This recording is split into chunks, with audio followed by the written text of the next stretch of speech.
आणि यानंतर पुढची बातमी आहे महायुतीच्या समन्वय समितीच्या बैठकीची। ही बातमी अशासाठी महत्त्वाची की महायुतीच्या समन्वय समितीच्या इतिहासामध्ये पहिल्यांदाच मुख्यमंत्री देवेंद्र फडणवीस हे या बैठकीमध्ये लीड करणार आहेत। अर्थातच त्यांच्या नेतृत्वाखाली ही बैठक पार पडणार आहे। मुख्यमंत्री आणि दोन्ही उपमुख्यमंत्री यांच्या उपस्थितीत या महायुतीच्या समन्वय समितीची बैठक होईल। गेल्या काही दिवसात अशा काही घडामोडी घडल्यात, त्यावरून महायुतीत समन्वय आहे का असा सवाल उपस्थित व्हावा। त्यामुळे आज समन्वय समितीच्या बैठकीत मुख्यमंत्री मार्गदर्शन करणार आहेत आणि त्यानंतर महायुतीचं स्नेहभोजन देखील होणार आहे। आधी ही बैठक उद्या म्हणजे मंगळवारी होणार होती, मात्र ही बैठक उद्याच होणार आहे। आता या बैठकीत मुख्यमंत्री काय कानमंत्र देणार याची उत्सुकता आहे।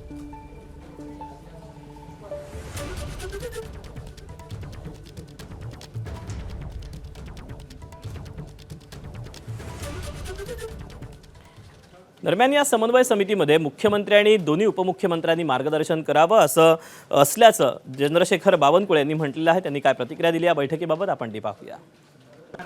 मी स्वतः मुख्यमंत्र्यांचा वेळ घेतला।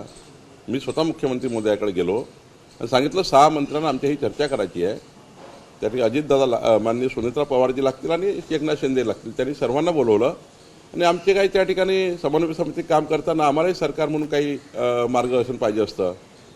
आम्ही पूर्ण थोडी आहेत, देवेंद्रजी आहेत, त्यांच्याकडनं मार्गदर्शन घ्यावं लागतं। शेवटी समन्वय समितीमध्ये काही इश्यू असे असतात ज्या इश्यूला वरिष्ठाचं मार्गदर्शनाची गरज असतं, ते आम्ही नाही पूर्ण करू शकत, त्यामुळे वेळ घेतलेला आहे।